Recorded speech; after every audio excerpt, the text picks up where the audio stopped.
Thanks. So when the subtitle of the talk says places you've never been, it doesn't mean that it'll take you to France because you've never been to France. It means that even if you've been to France, a novel can take you to France in a way that going to France is different.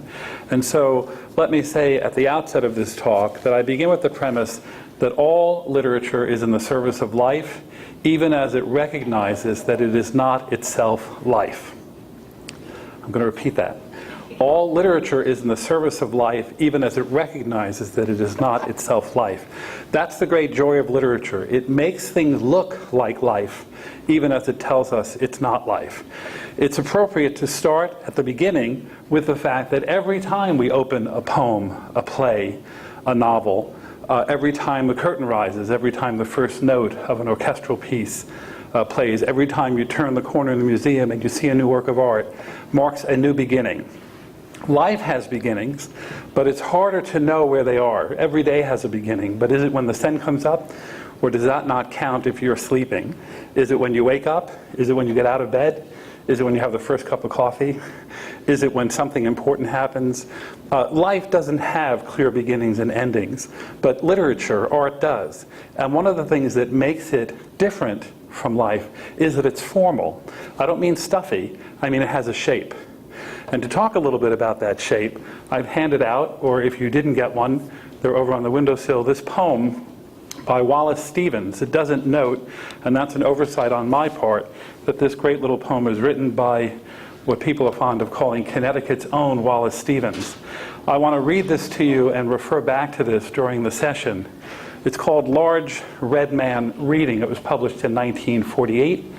Wallace Stevens worked for years as an executive in Hartford for an insurance company, where many of his colleagues worked with him for decades without knowing that he was one of the great mid-century and early 20th century poets.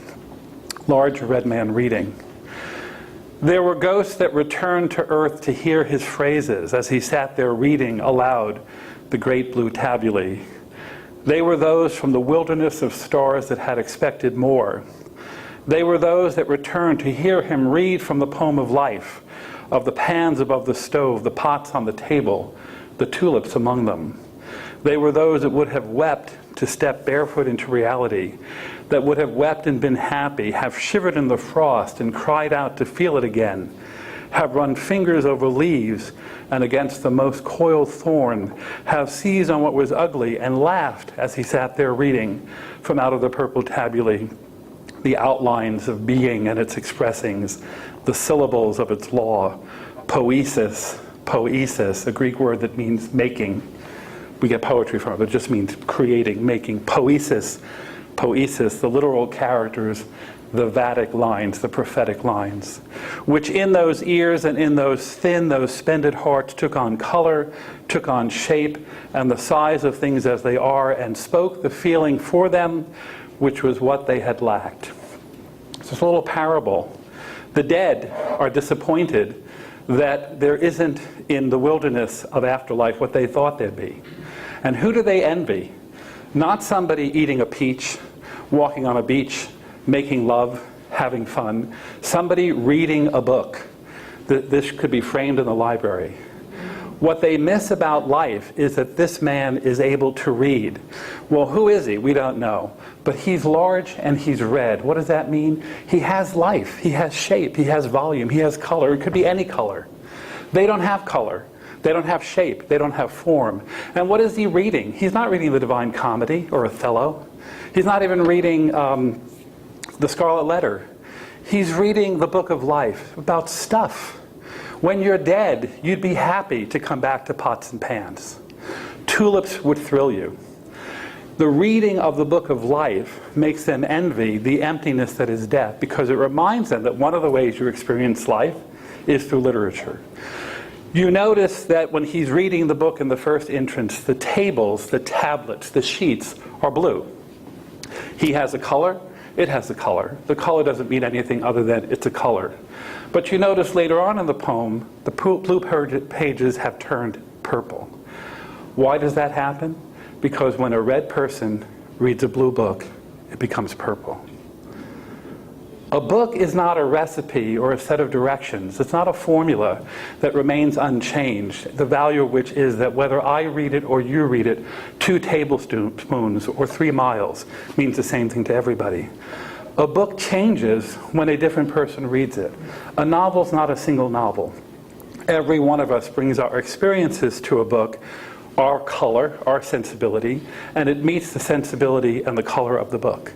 And together it makes an experience that may be unique to you. Now there can be common ground. We all speak the same language, even though we may not agree in every instance what every word means. Language is consensual. We have a general sense of what we mean when we say something. And so is literature. But it is not objectively true the way that a map is true, the way that an equation is true. And it's worth remembering that one of the ways we encounter literature is by bringing ourselves to it. It's not something we watch, it's something we enter into.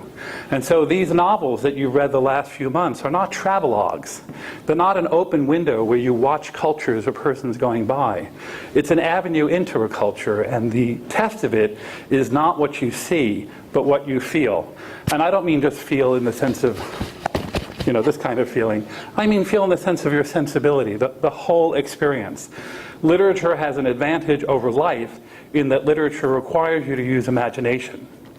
E.M. Forster, the great modern British novelist, says that it's the function of the novelist to reveal the hidden life at its source, to tell us more about, for example, Queen Victoria than could actually be known, and thus to produce a character who is not the Queen Victoria of history. We have a Queen Victoria. She died.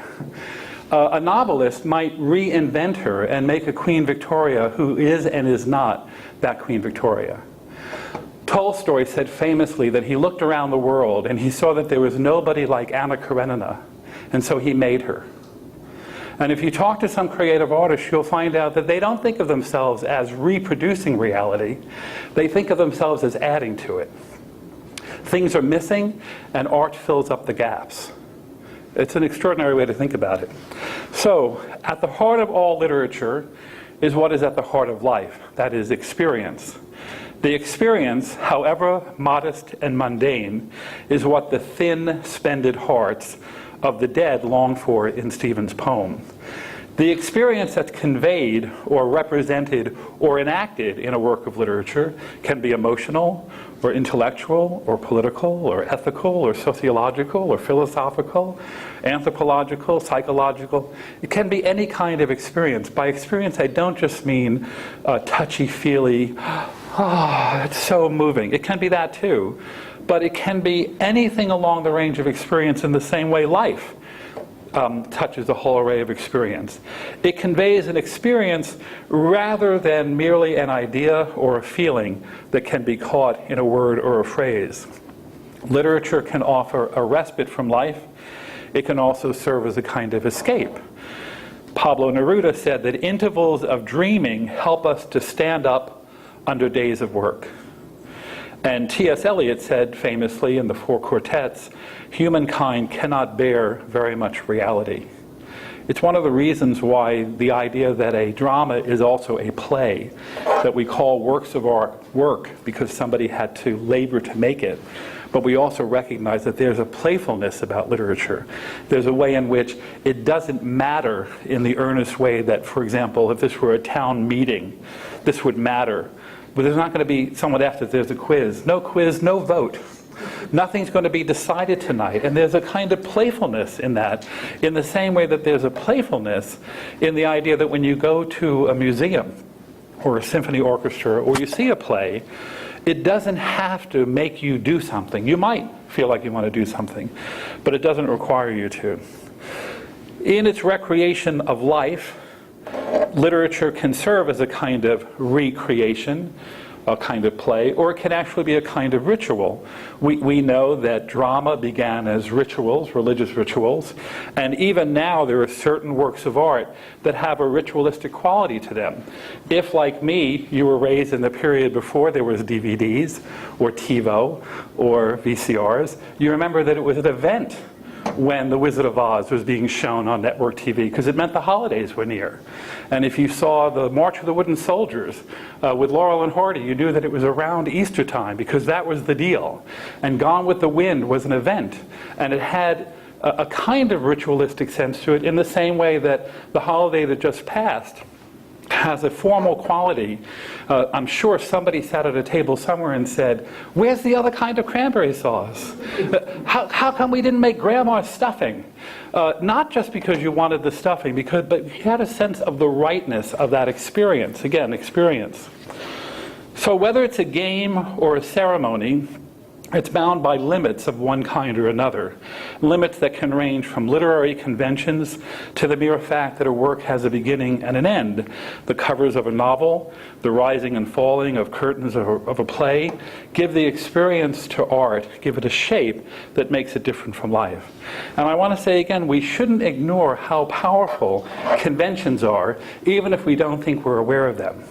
So, for example, we think art's job is to represent or repeat or and somehow copy life, be credible, be true to life. But we know that there are lots of very satisfying artistic forms that copy other kinds of artistic forms. So you go to a movie with a friend who maybe doesn't go to movies very often, and you're watching George Clooney and Julia Roberts. I know I'm dating myself. There must be 22-year-old people who fill in the blanks for Gossip Girl or vampire movies, but I'll stick with Julia Roberts and George Clooney. And an hour into the movie, your friend leans over and says, "You know, he's very charming and intelligent. She's bright and very affable. How come they're not getting along?" And you say, give it 40 minutes. Later on, they're engaged, and your friend says, "What happened?" And you say, "Romantic comedy." And the point I want to make is that's about the best answer you can give. If it were a different kind of movie, it would be tragic. Why is it that you know that Gary Cooper is not going to be killed in High Noon? He's Gary Cooper. That is to say, the movie is set up to make him somebody who is heroic, even though he's one man against the town. It fits a convention. So some of you watch Law and Order, boom, boom, on TV. You know when the show starts that the couple running through Central Park are going to find a body, that they're not relevant to the plot except for finding the body. You know that the first person who's suspected quarter after the hour is the wrong person, and the right person has to be found by half past the hour, because that's when it moves to the law side. And if you love the genre and somebody says, it's all the same, it's just the same plot again and again, you say, "Oh, no, this is different. This time the immigration officials are involved. Oh, no, this time the mother is psychotic." As if that makes a difference. The Honeymooners.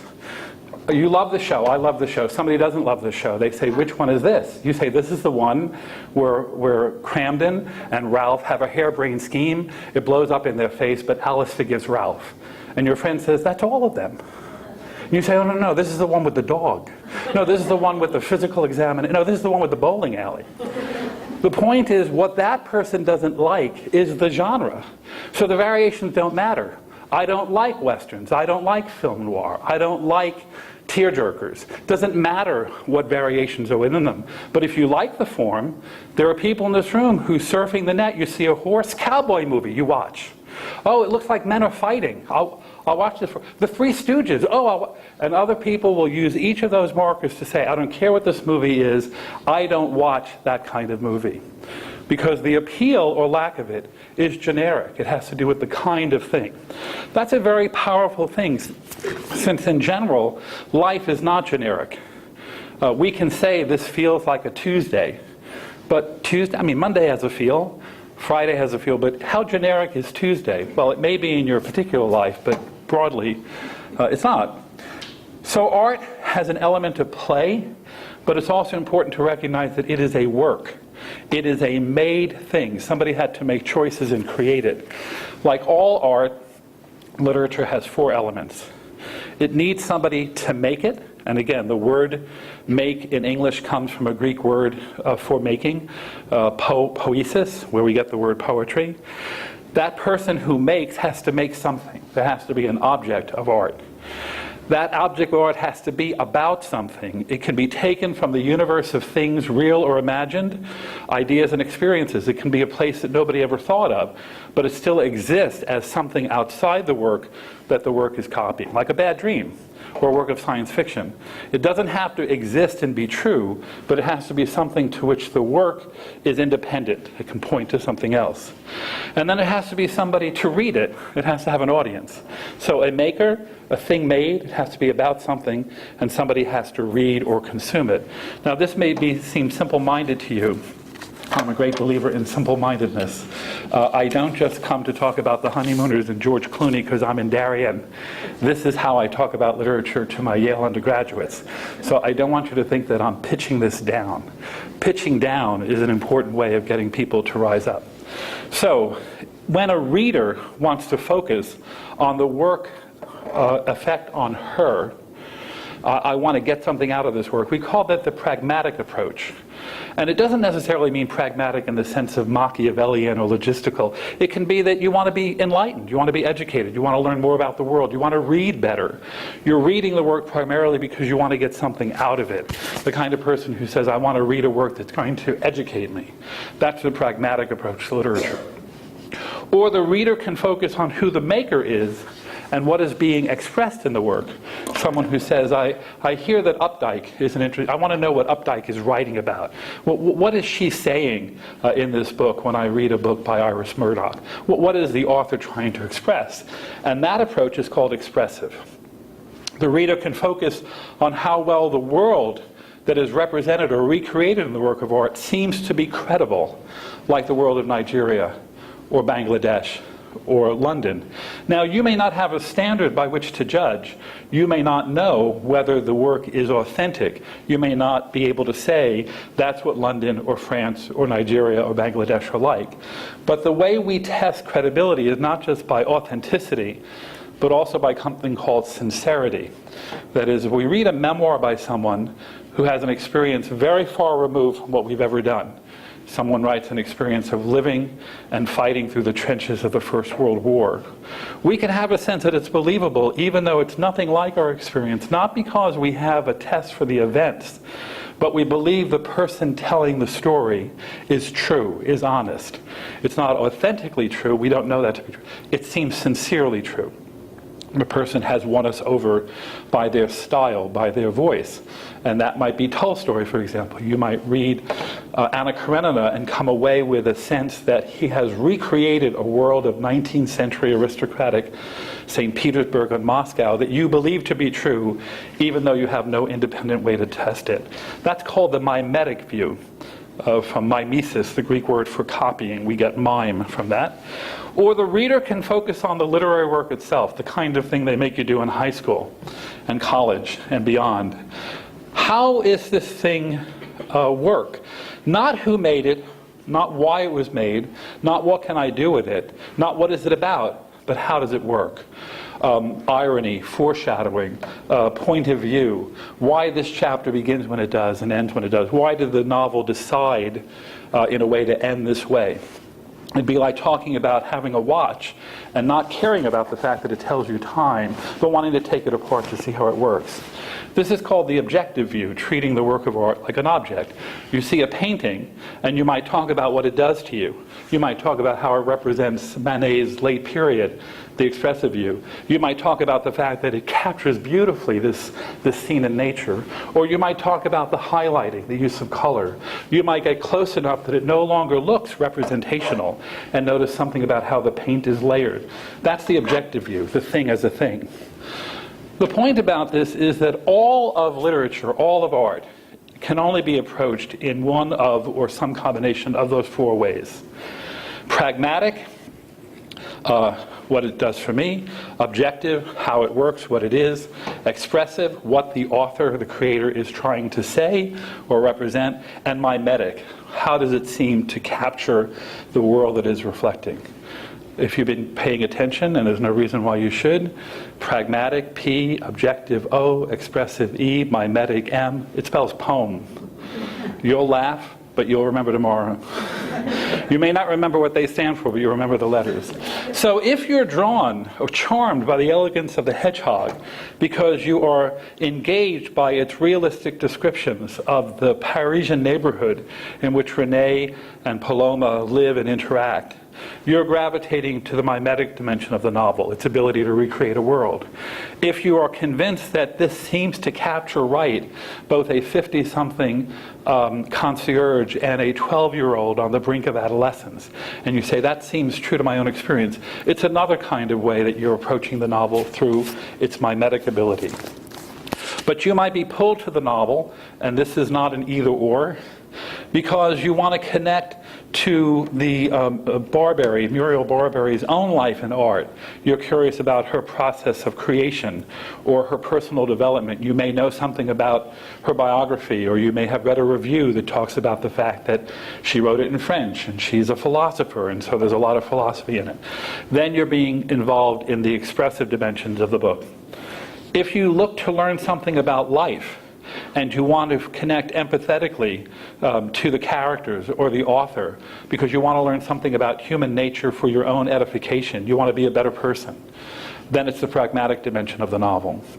Lastly, if you're interested in what the first-person narration, and there's dual first-person narration, the alternation of voices in the book. If you're interested in how the book is constructed, the number of chapters, whether something happens at a particular point in the novel, that the structure and the theme seem related, then you're connecting to the objective dimension of the book. Of course, most of our responses to literature embrace more than one of these at the same time. But in each of these dimensions, you're being drawn outside yourself to experience something, an artist, a world, an experience, the object of art itself, in the case of literature, the words, the form, the symbols, the metaphors, something other than your own self. One of the things that literature makes possible is the chance, even for a while, to stop being you. In one of his novels, Joseph Conrad has a character say, "We never cease to be ourselves." And one of the things that literature gives you is an intermission from that vocation, a break, to know something about other people. There was an Academy Award-winning movie a few years ago called The Lives of Others, that some of you may know, a foreign film that won an award. Literature always invites you into the lives of others. W.H. Auden said that God put us here to help other people. But what the other people are here for, no one has figured out. Now, that's witty, but it's also wise. Because one of the things he means is, if you're philanthropically motivated, if you're the kind of person who loves other people because other people give you a chance to be you, you love poor people because you have money to give them. Nothing wrong with that. You love ignorant people because you're a teacher. You love needy people because you like to help. That's all good, but it has nothing to do with knowing other people as themselves. A person who really is other-directed might let somebody else give them a drink of water, or a sandwich, or a favor, or $100. Literature invites you to stop being yourselves. It provides a break in our necessary self-absorption in our own lives. We have to be absorbed in our own lives. We drive cars. We operate machinery of other kinds. We take care of other people. I don't mean self-absorption just in the sense of when will the traffic, what will the traffic be like on the way to work, or whether the twinge in this tooth will require a visit to the dentist. I mean in the more fundamental existential sense that in every moment of our lives, our experience of everything is filtered through our own senses and consciousness. Wherever you go, there you are. In one way, of course, even literature can't completely throw off the tyranny of the self. Every book you've ever read, every love letter, every newspaper column, every recipe, every joke you've ever read in your life, you've heard in that voice inside your head.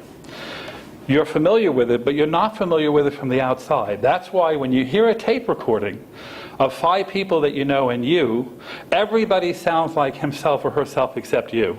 Is that what I sound like? because you can't hear yourself from the inside. You can't know what it's like to be an American completely if you're an American. It's one of the things you don't spend your time thinking about. But somebody else coming in, outside in, can say, what's it like to be an American? We can learn something about London society in Little B, not just from what Sarah tells us as an insider, but from what Little B sees as an outsider. She teaches us something about English culture that even the English culture don't know because they can't recognize it. It's like you don't know your face as well as you know the faces of your children because you look at their faces in a way that you never look at your own. For one thing, you typically only see yourself in a mirror, and a mirror doesn't reflect, it reverses. I part my hair on the left. The guy in the mirror parts it on the right. I don't know why, he just does. And that's not what I look like. That's why when you see a photograph of yourself, you say the same thing. I look backwards, because you typically don't see yourself in photographs, which reproduce. You see yourself in mirrors, which reverse. My point is, one of the things that literature lets you do is get outside and look in, even if the thing you're looking at is yourself, is your own culture. One of the imagined places, one of the real places that you can travel to through imagination is Connecticut or America. It doesn't just have to be a foreign place. In a way, every place is foreign when you're reading a book. Every entry, the first chapter of the Scarlet Letter is called The Custom House, partly because Hawthorne worked there, but he's also making the point that this is the port of entry. You pass through the custom house when you go into a new world, and every book is something new. Literature, I got ahead of myself. So, in more important ways, literature invites us to step outside the circle of wherever you go, there you are. Because even if a novel, for example, does not provoke a permanent change in your way of thinking, although it may, it always requires a temporary change in our consciousness. Even if it's only getting used to the rhythm of the prose, the climate of the prose. Take an author you know well, like Jane Austen, or Mark Twain, or Charles Dickens. You know that when you read those books, you feel like you're in Dickens country, in Jane Austen country. There's that genre again. Every book is different, and yet every book is the same. And some people like the sameness so much that they'll read anything by Dickens. They'll even read books that someone says, this is a lot like Dickens. Trollope is the new Dickens. You should read that, because they're looking for that sense of climate or rhythm. So change of consciousness, temporarily, even if not permanently. So let's say that you have a very strong feeling about adultery. Please don't raise your hand. And you read Tolstoy's masterpiece, Anna Karenina, and you take some satisfaction in the fact that Anna, who from your point of view is an adulteress, winds up committing suicide because you feel that it's the fate that she deserves. If you read Anna Karenina in that way, that is to say, in your way, and only your way, which is of course your right, you have not read Anna Karenina, and you spent 900 pages doing it. You could have saved yourself a lot of time and just decided before you picked up the book, all adulteresses should be thrown under commercial trains. If you read it right, and of course that does not mean in one way only, you're invited to see that Anna is more than just an adulteress. And here's the bonus. So is every adulteress. That is to say, there's no such thing as a person who is just an adulteress. It doesn't exist. In the novel, you get to see other dimensions of her that you might not let yourself see if you decided that your next door neighbor is a blank, whatever the blank is. You may not be able to see beyond the label. But any good novel refuses to be just a label. This girl is not just a Nigerian. This girl is not just a 12-year-old French girl. That woman is not just a concierge. As someone said of the elegance of the hedgehog, it reminds us that everybody has an invisible life. The only way to get inside that is with people we are very close to, or with people we don't know in fiction. Those strangers become people we know better than many people we meet. Unless our fates, yours and mine, are bound up in a future in a way that we can't expect, I will not know any of you as well as I know Julius Caesar in Shakespeare or Holden Caulfield in The Catcher in the Rye. Neither of those people in those literary works really exist, but I know them better than I can ever know any of you unless you call me up and invite me out or something, you know? I mean, and there's no doubt that you're all real, but you're not accessible to me in the way that they are. James Joyce, in his great book Ulysses, has a character say that the longest way round is the shortest way home. It's a great line. The longest way round is the shortest way home. In the context of the novel, Bloom is thinking this because he knows that if he takes the short way, it's crowded with people who are out in the middle of the day on the crowded Dublin street. So if he takes the long way around, he'll actually get home faster. But I take it to mean also that for people who like to read, the longest way round, 900 pages of Anna Karenina, hundreds of pages of any one of the books you read this season. For people who don't read, their response always is, how could you waste your time doing that? Wouldn't you rather be doing something? Because they don't think of reading as doing something. Instead, we know that reading is a kind of grand detour, and the way we get where we are is not through life. If we wait an hour, all of us wait an hour, it'll be an hour later. But if we read for an hour, it'll be something completely different. We have taken a detour and gotten to wherever we're wanting to go, whatever home is for us, whatever we're looking for from art, by taking a kind of detour through pages, through museum corridors, through symphony orchestras. Literature offers us an opportunity to suspend disbelief and belief and judgment for a time. It invites us to suspend ourselves for a time. It allows us to participate in what the poet John Keats called negative capability, the ability to experience at one time two or more different, even opposing ideas or feelings, and not worry that they don't make sense. They don't have, in the world they have to make sense, but in fiction, in art, they don't have to make sense. E. E. Cummings has a collection of his poems that is called Is 5, I-S, and the numeral 5. And he says in the introduction, that's what 2 plus 2 is in fiction, in art. But of course, you can't get away with that in algebra class, and that's the whole point. More recently, the novelist Ian McEwan underscored what literature makes possible in his great novel Atonement, what literature makes possible that the real world doesn't. In that book, and I give nothing away of the great secret of that book, if you've never read it. I think it's a modern masterpiece, a contemporary masterpiece. But in it, a young, precocious girl named Bryony has written a play that she's putting on for a family production in the summer. And she spent some hours playing outdoors, and she's tired of being outdoors, and she wants to go inside. But she says in her precociousness, why is that the only other choice? Outside or inside? Why can't there be some third choice? And in the novel, you realize art makes a third choice possible.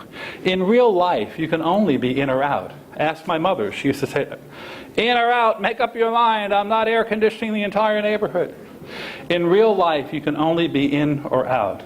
But in art, you can be in and out, neither in or out. Stephen Dedalus, in Joyce's Portrait of an Artist, misquotes a line and talks about green roses because he gets confused. And he says that there can't be green roses. Oh wait, in art there can. And of course, to Joyce, green has a significance for the country. The point is, literature gets us out of the binary world of this and that and gives us the great other thing. No language has a third word for this or that. It's interesting. There's this, there's that, there's no that. It's this, that, and the other thing. Some people have suggested that because despite whatever culture we're talking about, our body is binary. On the one hand, on the other hand, there is no third hand. And so when we go to the third thing, we're breaking the symmetry. That's why some people suggest that 3 is a mystical or magical number. In the world of art, for example, you could admire Iago, the great villain of Othello, maybe the greatest villain of all of Shakespeare's drama. You can admire him for his cleverness, even as you loathe his villainy. You can say to yourself, the play gets so much more interesting when he's around. His wickedness is engaging.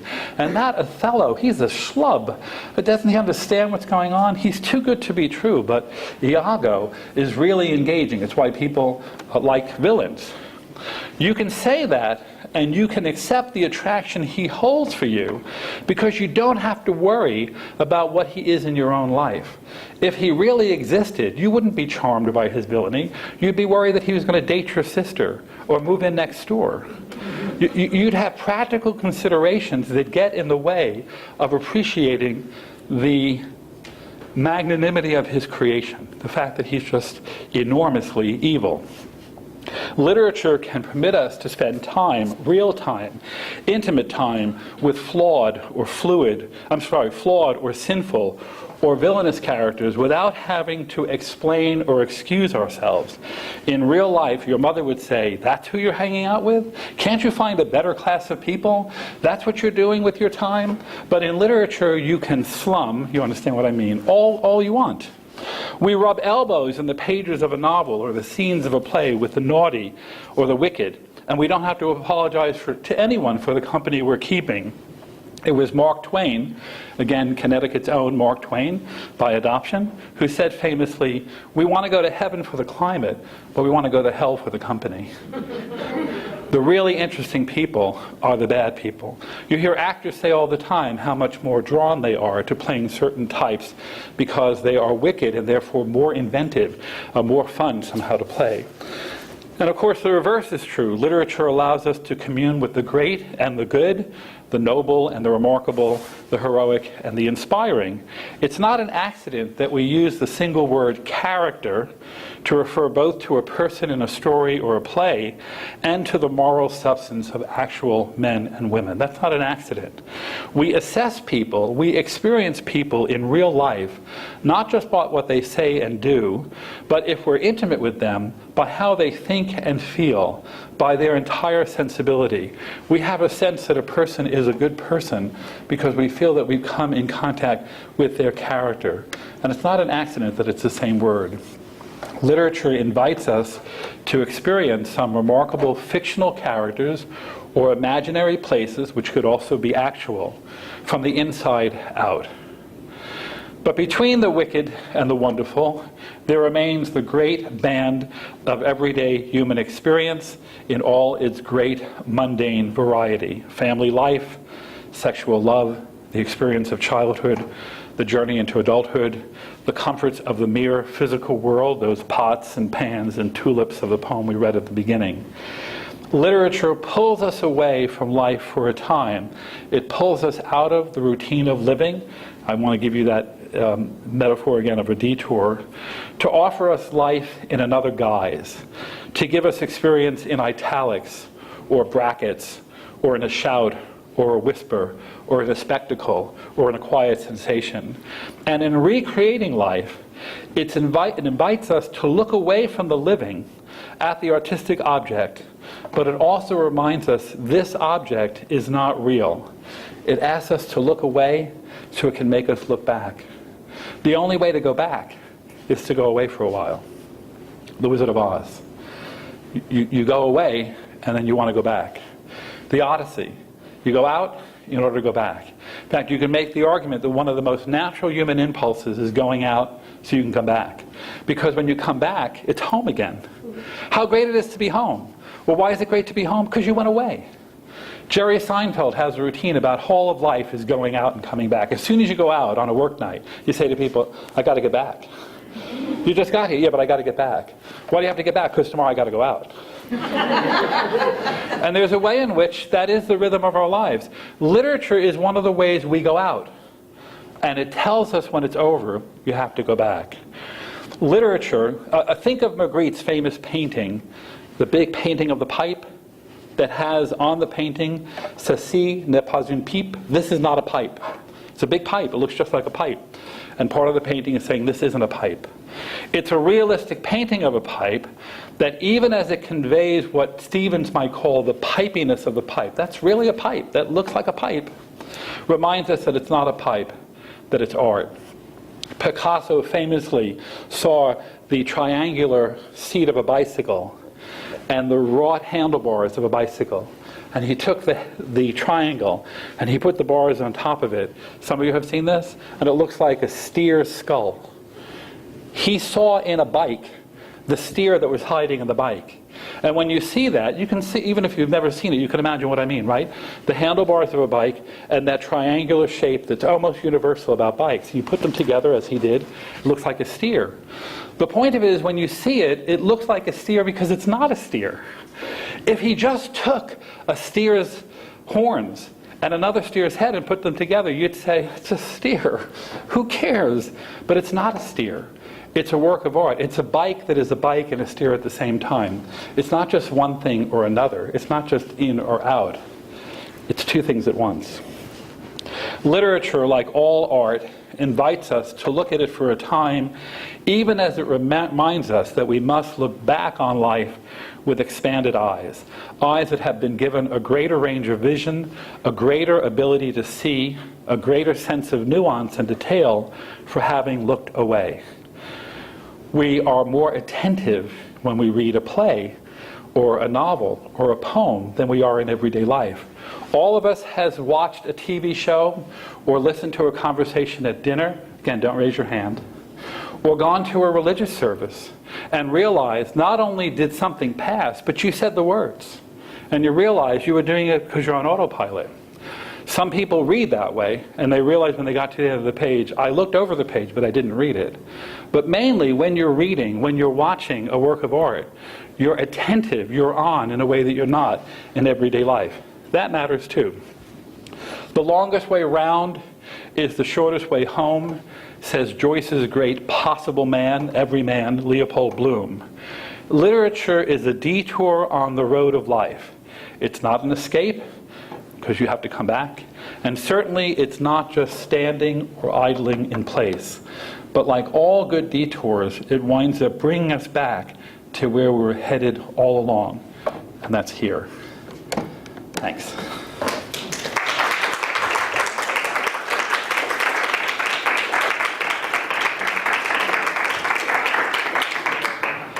I'm happy to take questions, especially if it's questions that were raised by my talk. I want to say as a disclaimer, although I'm familiar with each of the 4 books, I have not read them, certainly not to the extent that I could answer questions you have about them, except to say I don't know. But I'm happy to answer questions either about my talk or about issues that my talk has raised for you. Yeah? This is a question that your talk made me think of. Do you think that listening to a book, which so many of us do today, changes the book and changes what the author intended to have happen? Yeah. Well, let me say that it's a terrific question. And the first thing is, I don't think in general authors intend for certain things to happen. Some authors may say, this is what I intended, but I want to say I'm very suspicious of that because intentions don't go very far in life, especially when we're talking about art. Now, to go back again to the notion that a recipe is explicit and universal, or directions. I intended you to turn right at this light. That's why I said turn right at this light. But I think most creative artists would say that although they have some expectations, they don't have something like an intention. And I think the more you hear creative artists talk, the more willing they are to say once they make the work of art, it's everybody's work of art.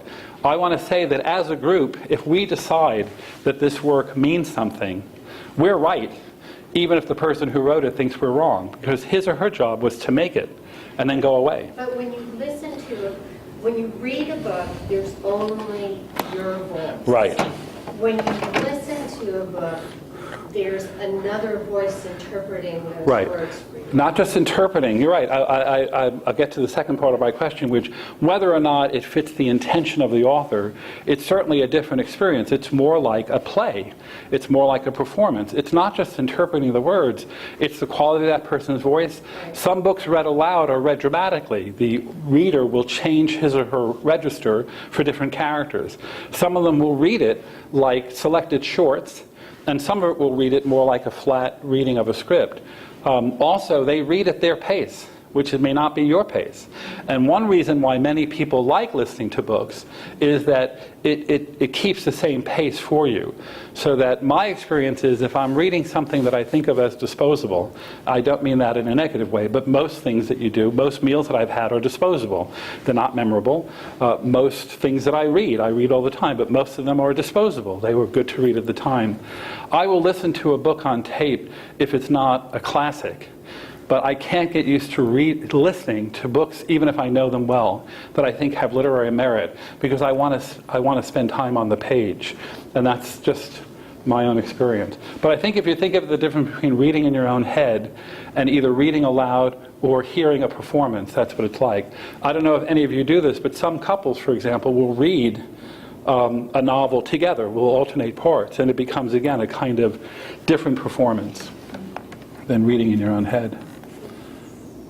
Well, there's a lot to say about listening. At this library used to have the tapes. I took out Les Miserables because I wanted the background, a bigger picture before I was to see the play. And it was the person who read it beautifully.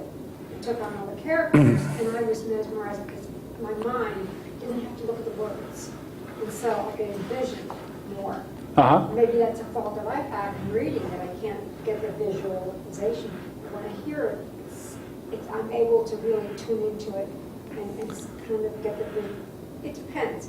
It depends a lot on the person who reads it. And also, as you're saying, it depends a lot on, some of us are visual people and some of us are oral people. Some of us remember a name better if we write it down, and some of us remember a name better if we hear it and we repeat it. In my own mind, when I read Mark Twain, I hear Hal Holbrook.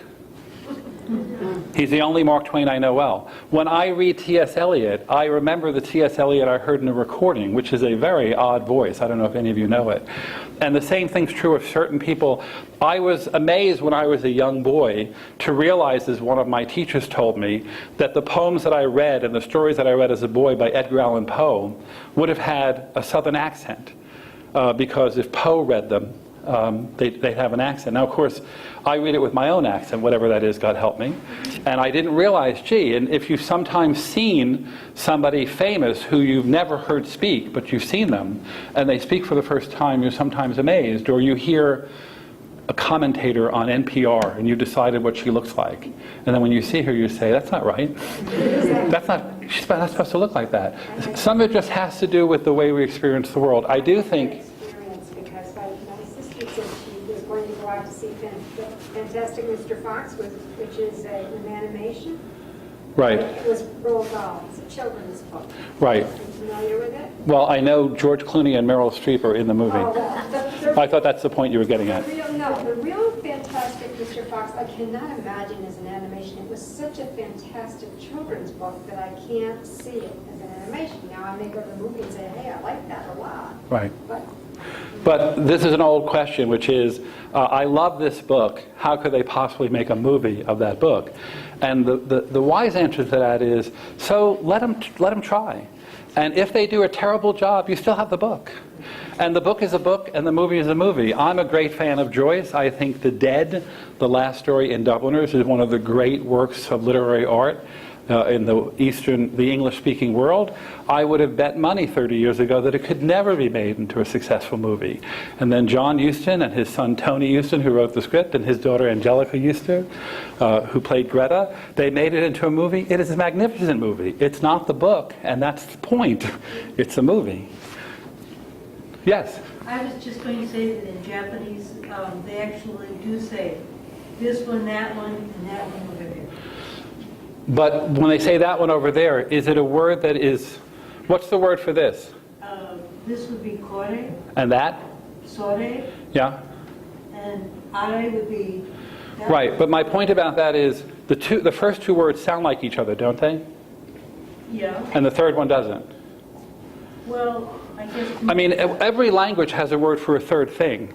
But I'm just saying that there's no language that says esta, esto, osto. It's not this, that, and that.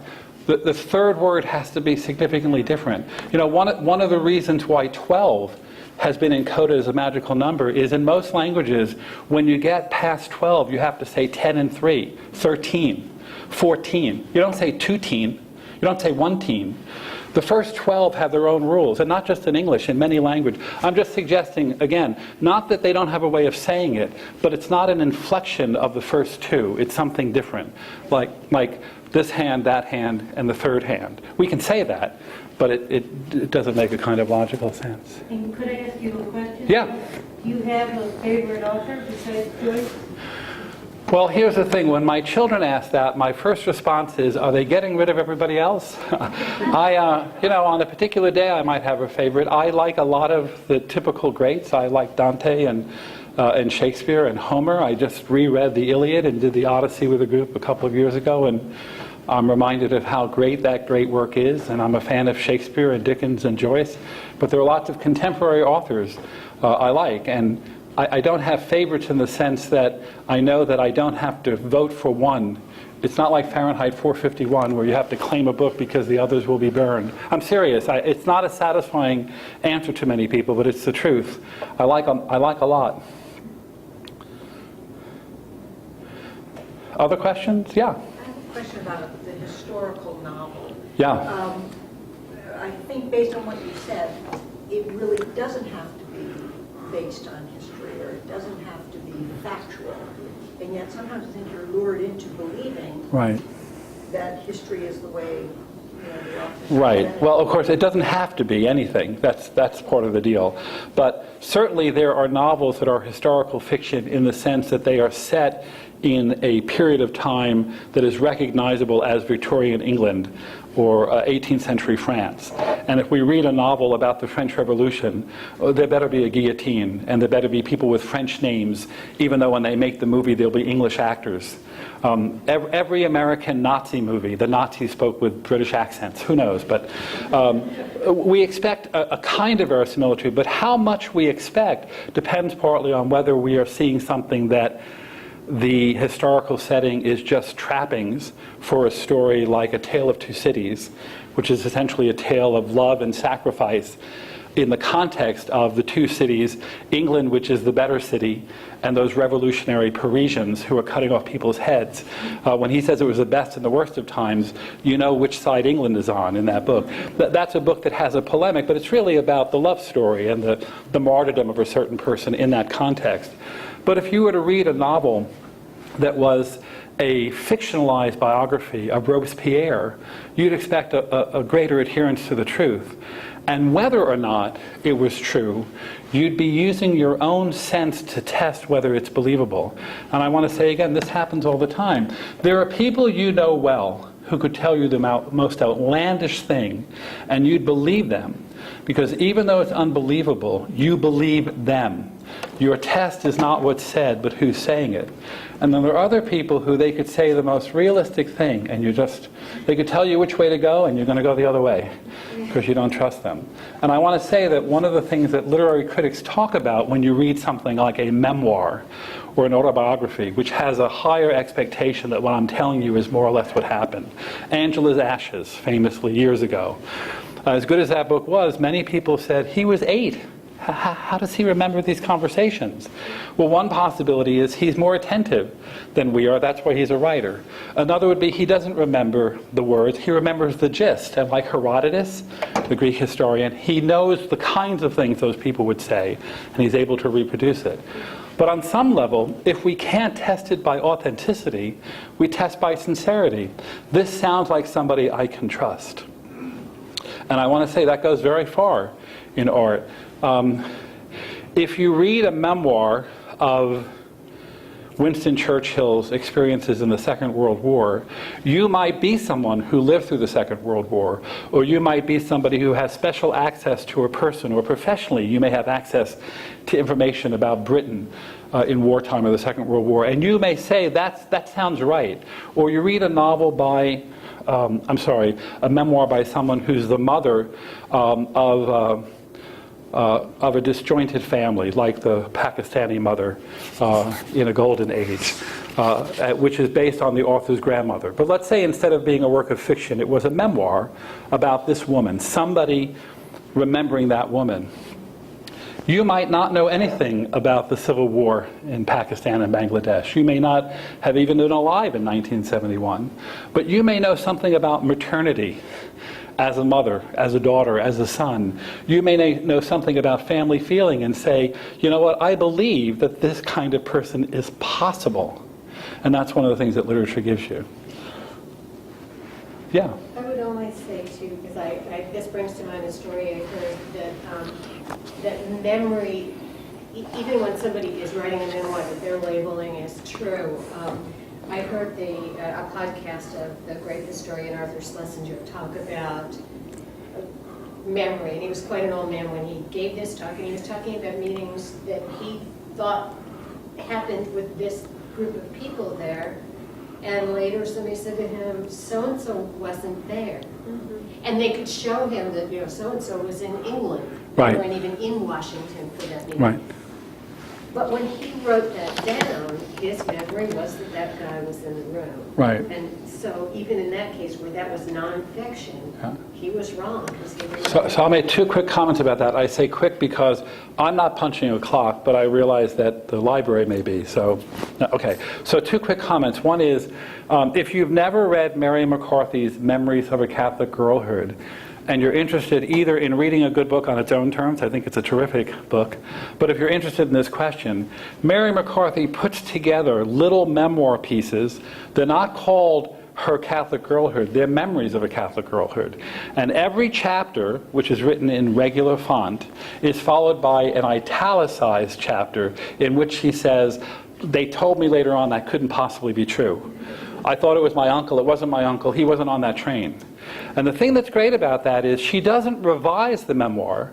She doesn't tell you at the beginning the right way. She tells you the wrong way because that's what she remembered. If you've grown up all your life, say you're 30-something, and for the first 25 years of your life, you believe something was true, something about your family dynamics, and you learn at 26 that it's not true, it doesn't change the fact that for the wonder years, you believed it to be true. And the lie, the misunderstanding, the deception, the confusion might have formed you even though it wasn't true. That's one of the things that Mary McCarthy does. The other thing I'll say about memoir is, suppose I were to ask you, as I'm not, you're not required to do work, to write a little vignette about the 30 minutes of your life tonight before you got to the library.